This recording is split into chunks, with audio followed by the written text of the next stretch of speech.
kita untuk berelasi, bahkan juga di dalam cara kita untuk belajar firman Tuhan. Teman-teman, saya selalu setuju dengan satu perkataan yang bilang gitu ya, good communicators ask good questions. Komunikator yang baik, orang yang ingin menyampaikan informasi yang baik, itu adalah orang yang sanggup bisa memberikan pertanyaan yang baik. Dan saya sendiri melihat gitu ya, di dalam Injil Yesus sendiri tuh bertanya banyak pertanyaan. Ini ada dari buku Passion Generation, ada ilustrasinya gitu ya. Jesus asked over 300 questions in the Gospels. Yesus bertanya hampir lebih dari 300 pertanyaan di dalam kitab Injil. Yesus bertemu dengan seseorang tuh nggak, kadang-kadang relasinya tuh bukan yang ngajar gitu ya, ngasih tahu, tapi bertanya. Dan tapi dari pertanyaan itu, teman-teman, many of the teachings have come from Christ. Pengajaran-pengajaran Kristus itu didapatkan bukan dari ketika Yesus itu bikin seri topik ini gitu ya, atau seri pengajaran ini, tapi datang dari from his disciples constantly asking him questions, dari murid-muridnya yang bertanya kepada Yesus. Ketika murid-muridnya bertanya, Yesus kemudian menjelaskan, dan disitulah terjadi interaksi, pengajaran, pemahaman, teguran, atau bahkan peringatan sekalipun gitu. Jadi teman-teman, kupikir pertanyaan atau bertanya itu bukan cuma sebuah metode, itu adalah sebuah sikap, sebuah attitude. Mau nggak sih kita memang bertanya untuk mengetahui atau mencari tahu apa yang sedang terjadi atau apa yang memang sedang dialami, dan bagaimana membangun sebuah percakapan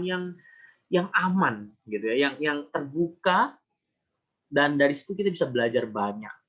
Nah, teman-teman, karena itu kita akan belajar atau diskusi bersama berkaitan tentang asking better questions, baik dalam hal berelasi maupun nanti aku akan juga kasih contoh-contoh dalam diskusi kelompok kita, bahkan dalam berinteraksi dengan perikop gitu ya, ketika teman-teman memimpin atau membawakan diskusi kelompok atau penggalian Alkitab bersama, bagaimana kita bisa bertanya dengan lebih baik.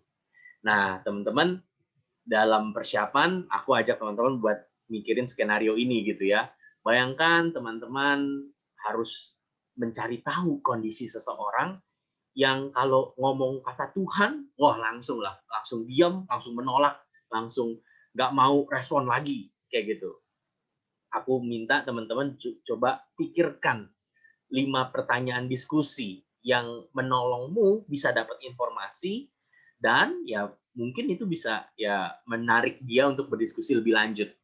Nah, kenapa aku ajak teman-teman mencoba memikirkan skenario seperti ini? Karena kadang-kadang kita mikir, ya gampang lah, nanya mah tinggal nanya. Tapi kadang-kadang kalau teman-teman pikirin baik-baik, ternyata pertanyaan itu nggak gampang gitu ya, nggak langsung dapat, butuh persiapan gitu, dan butuh tahu tujuannya. Nah, karena itu aku ajak kita nanti di dalam kelompok, kita mungkin bisa sharing gitu ya, pertanyaan diskusinya apa, dan teman-teman coba jelasin kenapa kamu nanyain hal-hal tersebut. Nah, teman-teman yang mendengar pertanyaan-pertanyaan yang dilontarkan gitu ya, anggap role play gitu ya, kamu ditanya begini, kira-kira perasaanmu gimana? Coba kasih pendapat gitu ya.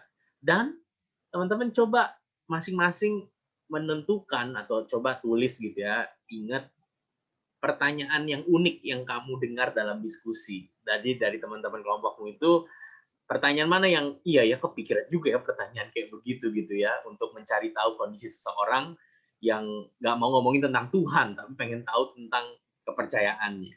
Oke? Nangkep ya apa yang mau kita diskusikan?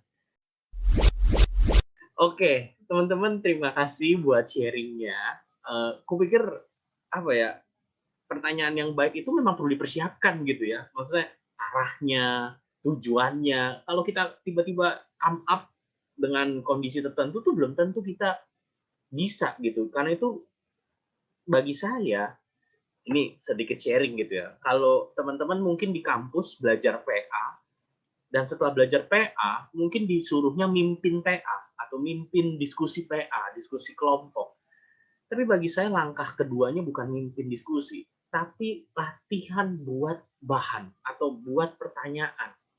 Karena dengan membuat pertanyaan, kamu bisa mengerti arah diskusi kemana. Tapi untuk mengerti pertanyaan yang baik, kamu perlu PA dengan baik. Jadi kenapa saya ajak teman-teman 4 kali pertemuan bahas tentang esensi, tentang PA, baru tentang kreativitas untuk bertanya. Kadang-kadang jujur aja, orang pengen cepetnya tuh bagian yang ini. Jelasin deh bang, nanyanya tuh mesti gimana sih supaya orang ngomong, supaya orang mau cerita. Tapi saya nggak bisa kasih pertanyaan, ya udah pakai list pertanyaan ini, kamu pasti bisa langsung ngajak orang ngomong. Karena akan unik untuk setiap kondisi, akan unik untuk setiap bahasan, akan unik untuk setiap orang. Karena itu, teman-teman perlu tahu hasil PA-nya, apa yang mau disampaikan, kalian perlu kenal siapa yang mau kalian ajak diskusi, dan dua paduan itulah yang membuat kalian mempersiapkan diri bahan atau pertanyaan yang baik. Jadi, mungkin teman-teman ngerasa ngapain sih panjang lebar kreatif Bible Study belajar PA, tapi itu dasarnya. Karena kalau kita nggak tahu, kita nggak akan bisa memikirkan dengan baik.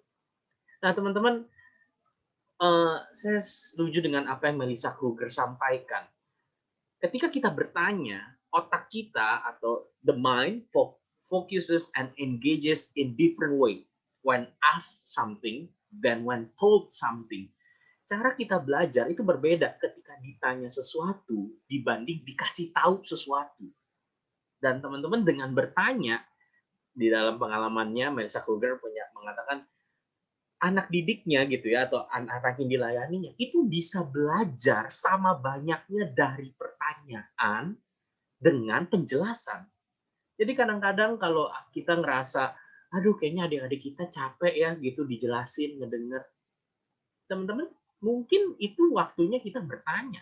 Mereka bisa belajar sama banyaknya dengan diberikan pertanyaan. Dengan mereka menjawab, dengan mereka coba memikirkan maksud pertanyaan tersebut, mereka bisa mendapat banyak hal sama seperti ketika dijelaskan. Saya sering kasih contoh begini, ini bercandaan gitu ya. Kadang-kadang misalnya mau bahas topik kekudusan atau kesucian tentang Tuhan. Gimana ya mulai diskusinya? Itu kan topik yang awkward. Tapi kita perlu persiapan, memikirkan pertanyaan yang unik, yang baik. Saya sering kasih kalian begini. Kalau sabun sabun batangan jatuh ke lantai kamar mandimu, nah saya tanya, menurut kamu itu sabunnya yang kotor atau lantainya yang bersih?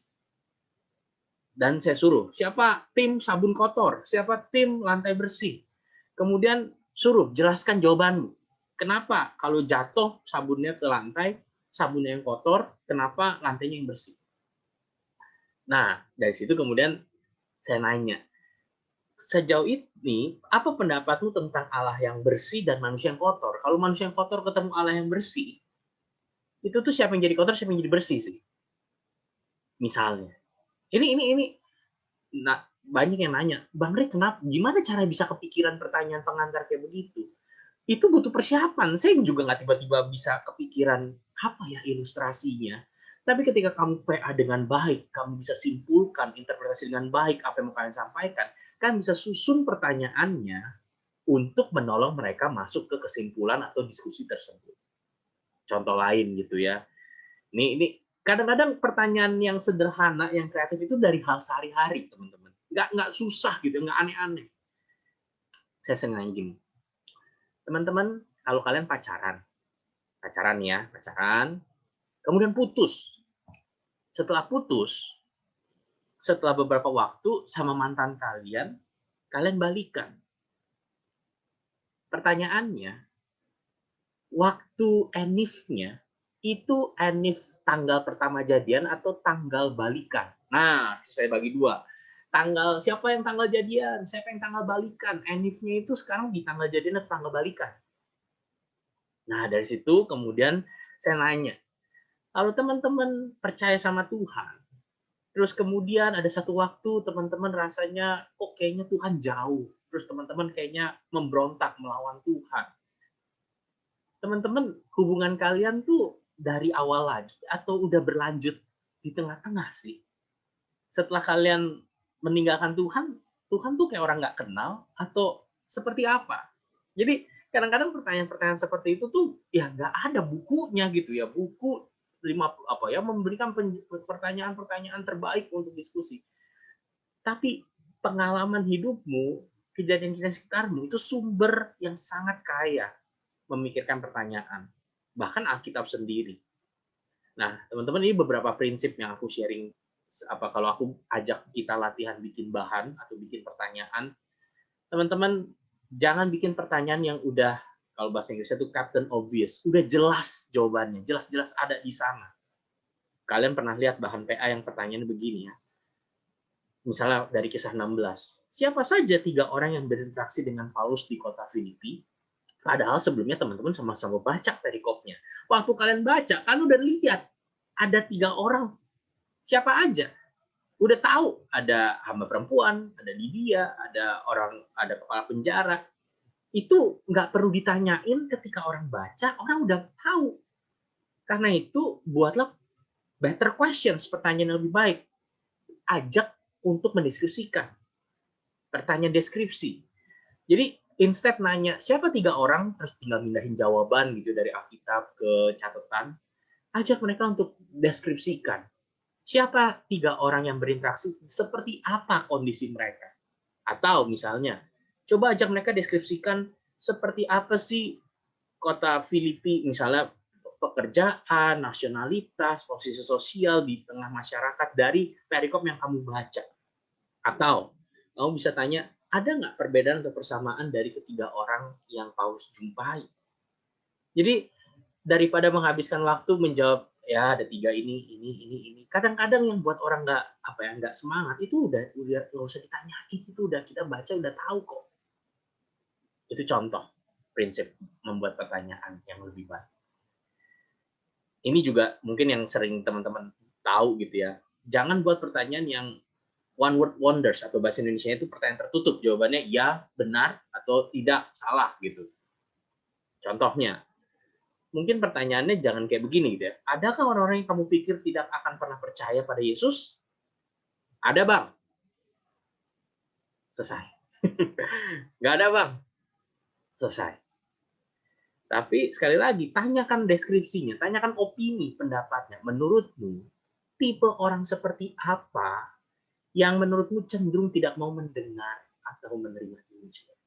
Orang-orang seperti apa sih yang susah untuk menerima Injil?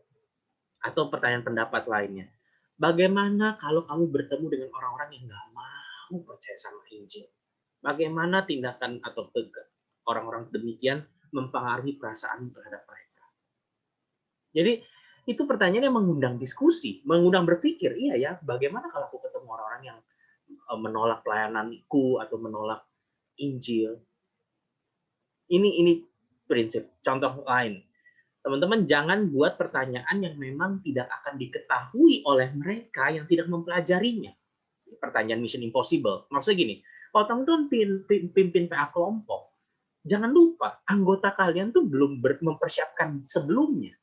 Artinya jangan buat pertanyaan yang hanya bisa dijawab oleh yang sudah PA. Saya selalu bilang gitu, bahan yang baik itu apa sih? Bahan yang baik adalah bahan yang sebenarnya nggak perlu pemimpin. Bahan yang bisa dikerjain sendiri oleh orang yang paling nggak persiapan sekalipun. Kalau bahan itu perlu dijelaskan oleh pemimpin, masuk pertanyaannya, tujuan pertanyaannya, perlu ada yang ngejelasin ulang, nggak cukup cuma ditulis di teks kalimatnya. Ya udah nggak usah pakai bahan, suruh aja pemimpinnya khotbah. Jadi teman-teman jangan buat pertanyaan yang emang nggak bisa dijawab sama mereka. Bagaimana budaya kota Filipi pada masa tersebut? Ya, di Alkitab nggak dituliskan seperti apa kondisi kotanya dan sebagainya. Karena itu, biasanya kalau di bahan, teman-teman cantumkan kota Filipi itu kondisinya seperti apa dan sebagainya, tapi kemudian kaitkan informasi tersebut dengan kondisi saat ini untuk membawa mereka masuk ke dalam cerita. Jadi setelah dijelaskan budaya kota Filipi dan kemudian mungkin kalian bisa tanya, dalam hal-hal apa saja kamu merasa Filipi ini juga sama atau beda dengan budaya kita saat ini misalnya. Jadi itu untuk menolong mereka mengerti perasaan atau kondisi tokoh-tokoh di kota tersebut. Misalnya. Ini salah satu prinsip atau contoh. yang satu lagi, don't too much information. Jangan buat pertanyaan yang terlalu mendadak membutuhkan informasi personal. Makanya kadang-kadang kita anggap semua orang udah Kristen gitu ya, jadi nanyanya langsung jebret gitu ya. Contoh, lagi bahas dosa. Dalam kesempatan apa atau bagian mana saja kamu merasa juga atau pernah mengalami pergumulan dosa seksual seperti Daud? Itu pertanyaan yang menyeramkan, teman-teman.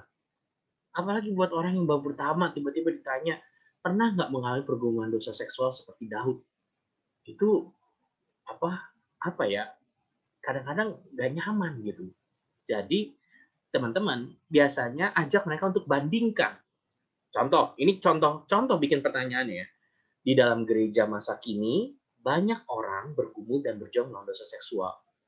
Tindakan atau kebiasaan apa yang dapat kita lakukan untuk membantu kita melawan godaan dosa seksual? Jadi kita pakai kita bandingkan ke orang lain gitu ya. Orang lain juga banyak yang berjuang. Menurutmu bagaimana supaya kita bisa melawan godaan seksual? Nah, nanti dari diskusi tersebut kamu bisa mendengar ceritanya, bisa mendengar responnya, dan kamu bisa menyimpulkan. Dan dari situ mungkin ada yang sudah terbuka bilang, iya bang, ternyata gue juga bergumul dengan hal seperti itu. Dan dari situ kamu mungkin bisa follow up. Jadi nggak harus semua orang benar-benar terbuka gitu yang ngasih tahu. Ada yang mungkin bisa langsung cerita di satu kali pertemuan, ada yang mungkin butuh 10 kali pertemuan baru bisa cerita, tapi kita bisa tetap diskusi dengan baik. Biasanya aku ajak untuk membandingkan. Nah, jadi teman-teman, maksudnya sekali lagi ingat, tujuannya kita mau ajak mereka untuk belajar firman, mengenal Tuhan. Dan kadang-kadang pertanyaan yang buruk membuat mereka jadi enggan untuk memikirkan lebih lanjut. Jadi, kupikir ini bagian yang penting. Nah, ini beberapa contoh lain ya, pertanyaan kreatif dalam diskusi. Teman-teman biasanya untuk pengantar atau untuk mencari tahu kondisi mula-mula atau ice breaking lah. Ada beberapa jenis pertanyaan yang biasa aku lakukan. Pertanyaan itu pertama, what if questions, pertanyaan seandainya. Seandainya kamu begini, kira-kira kamu mau ngapain? Nah, biasa di follow up dengan apa yang mau kamu lakukan atau apa yang sebaiknya kamu lakukan. Contoh gitu ya. Seandainya kamu tahu kamu anak angkat, apa yang akan kamu lakukan? Berbicara tentang adoption misalnya. Atau seandainya kamu bisa ngobrol dengan presiden 15 menit, kamu mau ngomong apa? Apa yang mau kamu lakukan? Kenapa pilih topik itu? Dan kemudian nanti saya akan bahas tentang berdoa. Jadi pertanyaan what if. Pertanyaan lain itu contohnya unfinished sentence, kalimat belum selesai. Biasa saya suruh mereka melengkapi. Oke, jadi kadang-kadang bentuknya nggak pertanyaan gitu ya. Oke, ketika aku merasa lelah atau capek, maka aku akan titik. Kalau kamu mau ngapain kalau capek? Dari situ dia bisa, aku kalau capek biasanya makan, Bang. Oh, makan di mana? Kenapa makan? Karena merasa lega. Kalau aku capek ngapain? Aku denger musik, denger lagu. Misalnya. Jadi itu akan memberikan open space gitu daripada nanya apa yang akan kamu lakukan kalau kamu lelah. Itu kan aduh apa ya? Jadi kadang-kadang ada hal-hal yang mungkin lebih baik unfinished sentence. Contoh lainnya, orang mungkin kaget jika menemukan kalau aku misalnya berbicara tentang dosa atau mungkin rahasia gitu. Kita bisa buat orang mungkin kaget jika menemukan kalau aku suka ngupil terus meper di orang lain. Wah, itu kan kaget. Tapi itu jadi bercandaan, jadi lucu. Tapi kita bisa ngelihat gitu, ada banyak sisi-sisi yang kita kaget. Belum tentu orang tahu dan itu ternyata nggak benar di hadapan Tuhan. Misalnya, jadi ini bentuk-bentuk pertanyaan pengantar. Atau pertanyaan lain, kalau dalam bahasa Inggris, have you ever? Pernahkah kamu pernah nggak nyuri? Kayak gitu. Terus tanya, kenapa nyuri? Ketahuan nggak? Bagaimana perasaanmu? Mungkin ada yang jawab waktu SD bang, nyuri ini ciki-cikian dari abang-abang. Tapi ada juga mungkin ternyata udah dewasa. Iya bang, baru aja kemarin aku nyuri. Jeng-jeng. Kan gaya kita bisa tahu gitu, bisa. Atau bahas orang tua. Gitu. Pernah nggak kamu kepikiran ingin mengubah satu hal dari orang tuamu? Pernah nggak? Nggak pernah bang. Oh kalau nggak pernah ya udah nggak apa-apa. Kalau pernah, apa hal itu? Kenapa pengen mengubah hal itu dari orang tuamu? Jadi ini bentuk-bentuk apa ya, pertanyaan kreatif. Aku nggak mungkin penjelasan, inilah 500 pertanyaan yang kamu bisa pakai. Teman-teman, saya nggak bisa. Saya juga setiap kali mau mempersiapkan, ya harus mikirin kayak gitu. Tapi ini minimal format-format bentuk. Teman-teman bisa cari ya beberapa buku-buku yang menarik. Aku pikir buku-buku seperti ini, saya punya buku ini, The Book of Questions. Isinya sekitar 500 ya, 500 pertanyaan. Isinya pertanyaan. Teman-teman ternyata bikin pertanyaan tuh nggak gampang, bahkan ada yang nyimpulin jadi satu buku kayak gitu. Pertanyaan-pertanyaan yang menarik, yang lucu gitu ya, yang bikin jadi mikir. Dan kalau teman-teman lihat di beberapa bahan PA kita, khususnya bahan PA yang lebih baru, ini salah satu contohnya Uncover, diterjemahkan oleh Perkatas Jawa Timur, itu pertanyaannya itu udah pertanyaan terbuka. Kalau kalian pakai MHB, PIPA, itu kan pertanyaan gini, dari ayat sekian sampai ayat sekian, apa saja yang Yesus lakukan? Tapi pertanyaan di buku-buku yang lebih baru, Uncover seperti yang ini misalnya, itu pertanyaan begini, bagaimana perasaanmu melihat Yesus yang demikian, demikian, demikian. Jadi pertanyaan itu bukan lagi apa ya, memindahkan dari Alkitab ke catatan saja, tapi mengajak mereka untuk meresponi. Teman-teman, dari situ kupikir ada banyak interaksi kreatif dengan teks. Itu tadi pertanyaan pembuka ya. Interaksi kreatif dengan teks ini menolong kita apa ya, kadang-kadang nggak harus bentuknya pertanyaan teman-teman, tapi dengan interaksi kreatif inilah mereka bisa come up dengan pemahaman dan kemudian bisa come up dengan pertanyaan. Saya sering beberapa kali gini, kalau mau PA bareng, saya nggak suruh mereka buka Alkitab dulu. Saya bacain dulu satu kali tanpa mereka buka Alkitab. Kemudian ngapain? Minta mereka ceritain ulang perikop atau teks yang mereka dengar.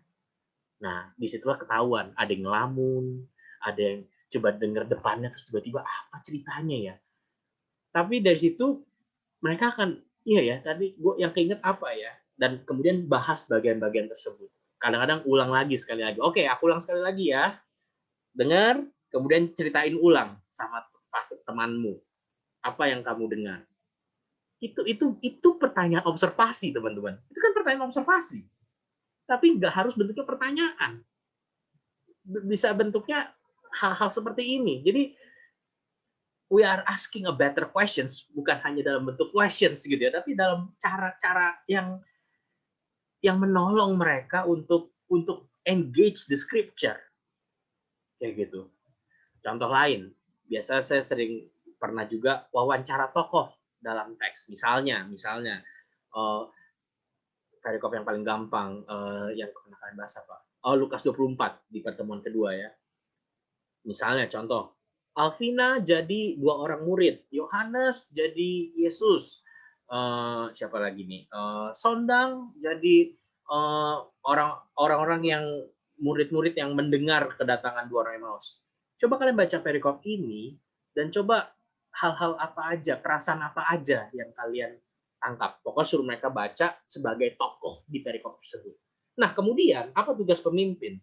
Pemimpin akan mewawancarai mereka dengan wawancaranya bukan cuma sembarangan, dengan pertanyaan observasi, interpretasi, aplikasi. Jadi misalnya kepada 2 orang Emmaus gitu ya, saya akan tanya Alvina gitu ya, misalnya Alvina sebagai 2 orang murid di Emmaus.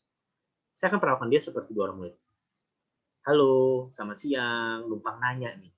Saya dengar-dengar kamu yang jalan ya di Emmaus ya dari siang itu.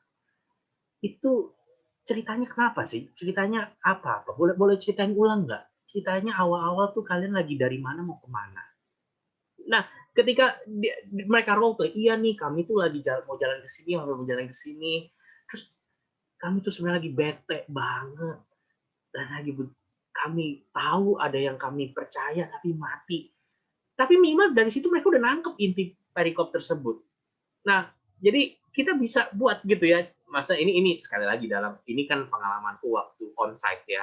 Jadi kita bisa observasi, interpretasi gimana? Menurutmu kok kalian nggak langsung sadar ya itu gurumu? Padahal kan itu katanya kamu kenal banget. kamu berharap banget, kamu percaya banget, tapi waktu dia ngedekat, kok kalian nggak ngeh? Di situ mereka mikir, iya ya, kenapa mereka nggak ngeh ya? Kalau gue di posisi itu, kenapa gue nggak ngeh ya? Tapi di situ mereka udah mulai menginterpretasi. Mereka mulai mencoba memikirkan apa yang sebenarnya terjadi. Teman-teman, itulah asking better questions. Dan teman-teman akan bisa lihat ada banyak cara-cara powerful, bukan cuma duduk buka kitab, garisin dan sebagainya. Ada yang bisa belajar kayak begitu, bisa juga, nangkep juga. Tapi mungkin ada beberapa teman-teman, adik-adik yang perlu ekstra kerja keras, tapi dengan cara-cara seperti ini mereka bisa lebih engage dengan scripture. Contoh lain, biasanya debat atau sidang. Misalnya contoh-contoh, Yunus, bahas Yunus. Siapa yang menjadi pembela Yunus, siapa yang menjadi pendakwa Yunus? Bagi dua kelompok ya tadi. Pembela Yunus, coba kalian jelaskan, kenapa yang Yunus lakukan itu masuk akal? Pendakwa, kenapa yang Yunus lakukan itu nggak masuk akal, harusnya dihukum? Silakan, bagian ini. Saya persilahkan kepada pembela untuk menjelaskan kasusnya. Bagi kami Yunus itu wajar, dia nggak suka sama itu bangsa Niniwe yang menolak dia, ngapain dia datang dan sebagainya. Kita bisa bikin role play kayak begitu.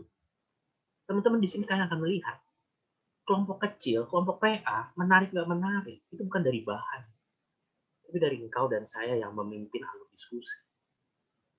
Dari excitement kalian mempersiapkan diskusi ini, bukan cuma oke, bahannya apa? Nanti nomor 1 pertanyaannya apa? Jawabannya apa nanti? Oke, aku udah tahu jawabannya, arahannya ini.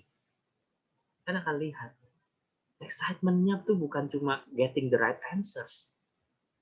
Bukan cuma dapat jawaban yang benar, tapi mencoba membawa mereka masuk ke dalam Alkitab dengan memberikan beberapa pertanyaan yang baik. Ya, contoh-contoh lain. Biasanya kalau nggak ceritain ulang, saya bacain satu perikop, suruh mereka dengar, kemudian tulis kata-kata yang kalian ingat selama dengar tadi dalam perikop tersebut. Nanti saling bandingin kata-kata apa yang muncul. Dari situ mereka bisa susun ceritanya. Dari situ aja mereka lebih ingat perikop itu daripada kalian suruh hafal. Atau surat. Sebutin gitu ya, bacain suratnya. Kemudian suruh mereka tulis kata-kata yang mereka ingat sepanjang surat tadi. Urutannya apa ya? Dari sini dia bilang ini, dari tadi dari itu dia bilang itu. Kemudian kalian bandingin, compile. Dari situ mereka lebih nangkep ide besar perikop itu daripada kalian suruh baca berulang kali. Itu keunikan kita belajar dan bertanya.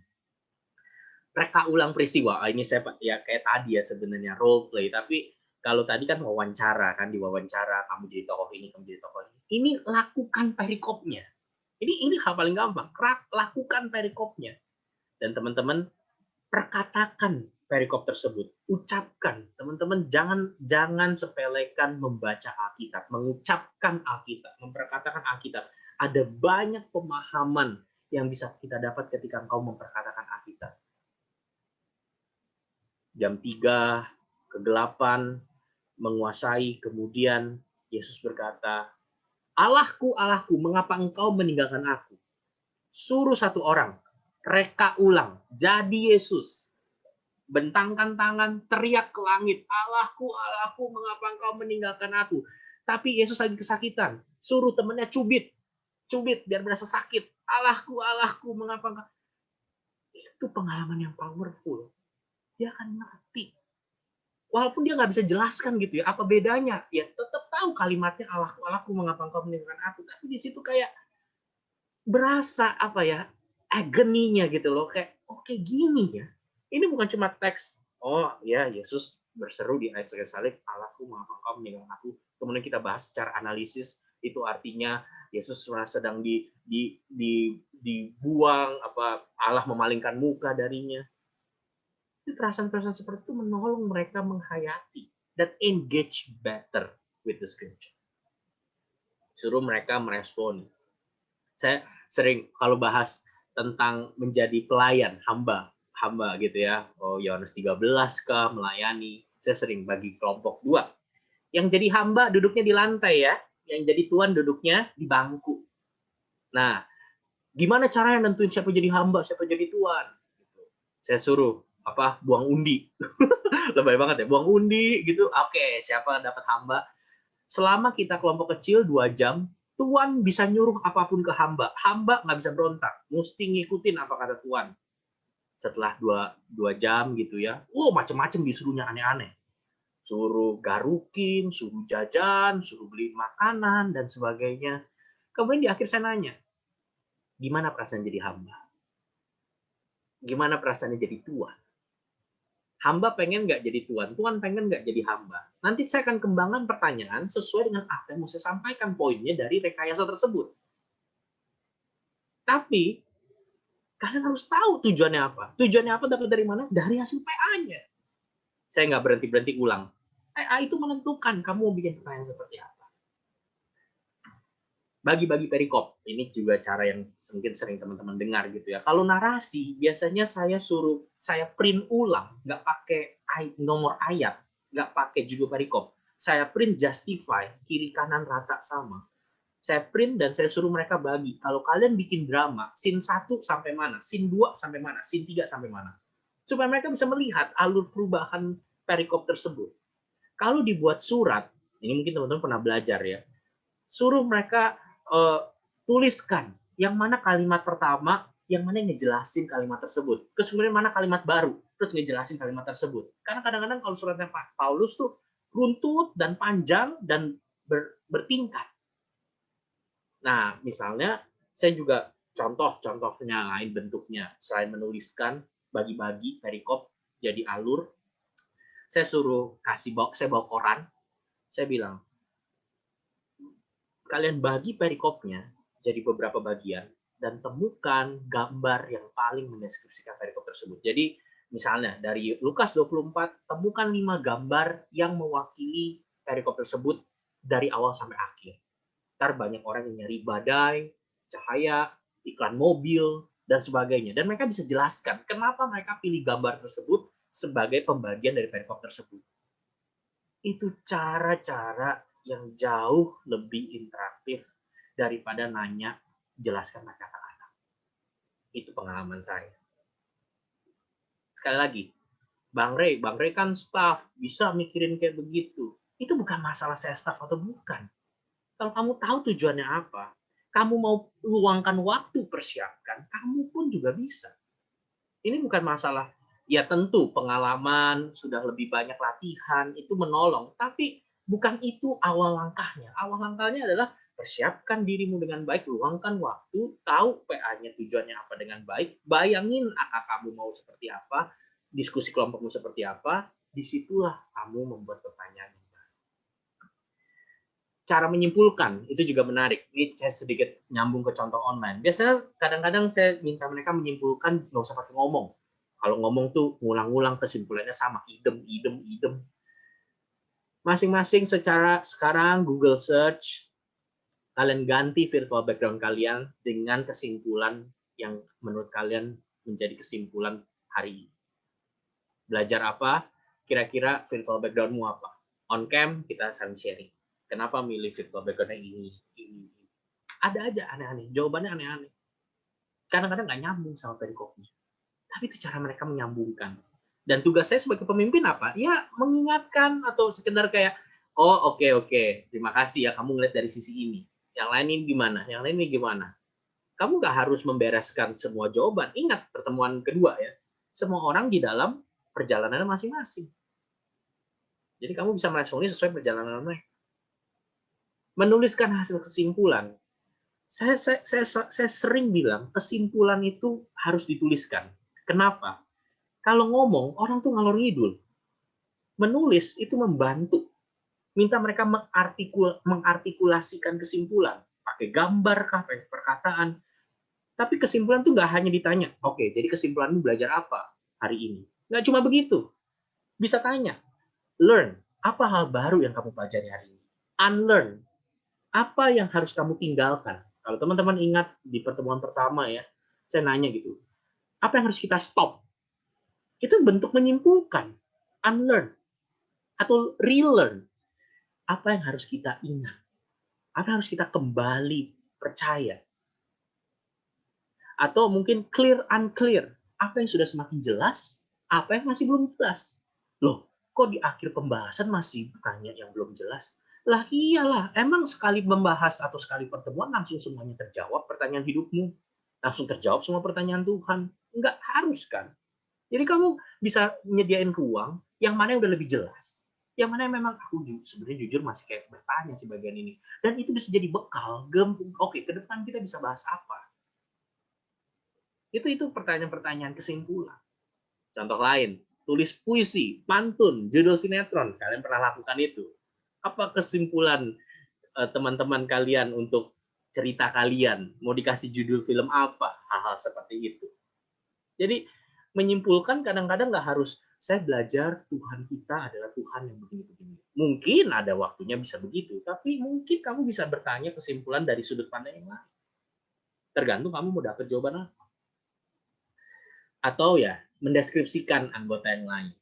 Saya suka gitu ya, kesimpulan itu nggak harus dari diri dia. Dengan ketika kita saling memberikan kesimpulan, itu menolong mereka melihat dan sebenarnya membiasakan kita saling terbuka dan memberi masukan. Contohnya, kita belajar tentang kesetiaan mau saat teduh. Kadang-kadang kesimpulannya atau aplikasinya, oke ditanya, kamu mau ngapain? Gitu. Dan orang akan jawab dengan terpaksa, iya saya mau saat teduh, iya saya mau saat teduh. Saya akan suruh mereka, oke, kamu coba gambarkan Ray yang bangun saat pagi, saat teduh, kira-kira mukanya kayak apa ya? Bangun pagi saat teduh. Saya suruh mereka doodling, suruh gambar masing-masing. Ini waktu onsite ya. Akan ketahuan gitu ya mukanya kayak setengah ngantuk, tapi belajar sambil megang HP, kayak gitu. Tapi itu cara mereka menyimpulkan, dan ketika dikasih ke temannya, dia minimal ngelihat cerminan, ya gue kebayang lah diri gue bakal begini. Dan di saat yang bersamaan, dia terbuka menerima gambaran dari orang lain. Oh, aku diminta begini ya. Oh, aku diajak begini. Teman-teman, itu hal-hal sederhana dalam membuat kesimpulan atau menyimpulkan pertanyaan aplikasi atau pertanyaan hasil diskusi hari ini. Jadi teman-teman, ini beberapa contoh. Ibu masih banyak cara-cara lain. Ini beberapa pengalaman yang saya punya. Teman-teman, saya berbagi ini tujuannya bukan kalian ngikutin caranya seperti ini. Kalian bisa coba pakai, coba kembangkan. Tapi saya berani bilang, kalau kalian cuma ngikutin plek-plek, kalian pasti akan merasa, ini biasa aja, nggak kreatif-kreatif banget. Ini mah ternyata anak-anak gue nggak excited. Saya akan berani jamin itu. Kenapa? Karena ini pertanyaan yang saya buat konteks saya, buat anak-anak yang saya alamin, buat anak-anak yang saya layanin, dan bahkan saya belum tentu bisa pakai hal yang sama di satu KTB dengan KTB yang lain. Jadi kalau teman-teman langsung plek-plekan pakai ini, saya berani jamin kalian akan merasa ini ternyata nggak sanggup mengubah atau nggak sanggup jadi cespleng langsung orang mau diskusi, mau sharing, mau tertarik masuk ke dalam Alkitab. Bukan itu tujuan saya. Tujuan saya memberikan beberapa pola, beberapa contoh yang teman-teman bisa coba lakukan, coba kembangkan. Kalian pilih yang kalian yakin, kalian pilih yang kalian excited untuk lakukan bersama anggota kalian, dan dari situ kalian latihan, lakukan. Pertemuan pertama nggak langsung asik, atau mungkin nggak langsung ngomong. Kadang-kadang ada juga pertemuan pertama berhasil cerita, pertemuan kedua ternyata zong. Pertanyaannya terlalu susah, ilustrasinya terlalu bingung. Tapi coba lagi. Jadi teman-teman, itu pun pengalaman yang saya alami. Jadi teman-teman, bagi saya asking better questions adalah memberikan time and chance, memberikan waktu dan kesempatan bagi adik-adik kita atau orang-orang yang kita layani untuk engage di scripture, untuk terbuka dan berrelasi dengan kita. Terima kasih teman-teman, aku berhenti sampai sini. Aku mungkin sedikit mengingatkan pertemuan kita minggu depan. Bagian yang terakhir, terima kasih teman-teman sudah setia sampai pertemuan kelima. Pertemuan terakhir saya akan jelaskan secara utuh kalau begitu. Ini kan bagian asking better questions-nya ya. Mempersiapkan bahan, mempersiapkan pertanyaan, mempersiapkan interaksi dengan baik. Bagian minggu depan saya akan ajak teman-teman untuk mencoba melihat bagaimana diri kalian sebagai pemandu wisata dalam sebuah kelompok diskusi. Karena itu, aku mau ajak teman-teman persiapkan. Sekali lagi, buat saya, kenapa sih saya ngasih beberapa tugas buat diskusi? Saya nggak bisa ngajarin semua dalam 1 jam, tapi hal-hal tersebut menstimulus dan menolong kalian memiliki pemahaman yang sama di awal. Teman-teman, ketika menjadi pemandu wisata yang baik, seminggu ini ya, aku ajak teman-teman boleh persiapan santai aja. Bayangkan kamu harus memandu temanmu yang main ke kampung halamanmu atau ke daerah rumahmu. Bang, saya dari Jakarta nggak punya kampung. Ya udah, daerah rumahmu. Teman-teman coba susun itinerary, daftar kegiatan atau perjalanan. Kalau kamu jadi tuan rumah gitu ya, untuk temanmu, kalau coba bikin tiga plan. Kalau dia tinggalnya cuma 1 hari, kamu bakal ajak dia ngapain, kemana aja. Kalau dia tinggalnya 3 hari, bakal ngapain, kemana aja. Dan kalau dia tinggal seminggu, kamu ngapain dan ajak lihat apa aja, makan apa aja. Kalau kamu jadi tuan rumah, mau ada sahabat dekatmu main, kamu akan bikinin dia kegiatan atau perjalanan seperti apa selama 1 hari, selama kalau dia 3 hari, kalau dia 1 minggu. Teman-teman, kita berasal dari daerah yang berbeda-beda. Semoga minggu depan kita juga bisa sharing ya, dan excited juga gitu ya. Iya ya, di rumah gue ada begini loh, lu kalau datang nih sehari ini begini-begini. Teman-teman, coba susun. Dan pola pikir itu yang nanti kita akan bawa ketika teman-teman memimpin diskusi kelompok, baik penggalian Alkitab atau mungkin KTB kelompok kecil. Oke, terima kasih teman-teman. Aku berhenti sampai sini. Aku izin doakan teman-teman sebentar ya. Mari kita berdoa. Tuhan, kami menyerahkan pelayanan kami, kerinduan kami untuk boleh mengajak dan berdiskusi, engaging the scripture, bersama dengan mahasiswa atau orang-orang lain yang Tuhan izinkan kami boleh bertumbuh bersama. Kami berdoa, kami boleh semakin excited, dan secara khusus sebagai orang-orang yang melayani, kami boleh persiapan dengan baik, kami boleh melakukan waktu yang cukup, supaya kami tahu apa yang harus kami buat, apa yang harus kami pikirkan, interaksi seperti apa yang menolong orang-orang di sekitar kami bisa semakin mengenal dan berjumpa dengan Tuhan yang hidup dan yang benar. Kami berdoa, kiranya Tuhan berikan hikmat, kebijaksanaan, kerendahan hati, kasih untuk mau memperjuangkan pelayanan ini, memperjuangkan pengenalan akan Tuhan melalui kebenaran firman, melalui kebenaran Alkitab yang kami miliki bersama. Kami bersyukur, berterima kasih, menyerahkan kegiatan kami selanjutnya ataupun sisa waktu hari ini ke dalam tangan. Dan Tuhan Yesus kami berdoa. Amin. Terima kasih teman-teman. Seperti biasa aku akan stay di sini sampai 8:30. Kalau mungkin teman-teman ada yang mau bertanya, kalaupun nggak ada, sampai jumpa minggu depan. Tuhan Yesus memberkati. Selamat malam.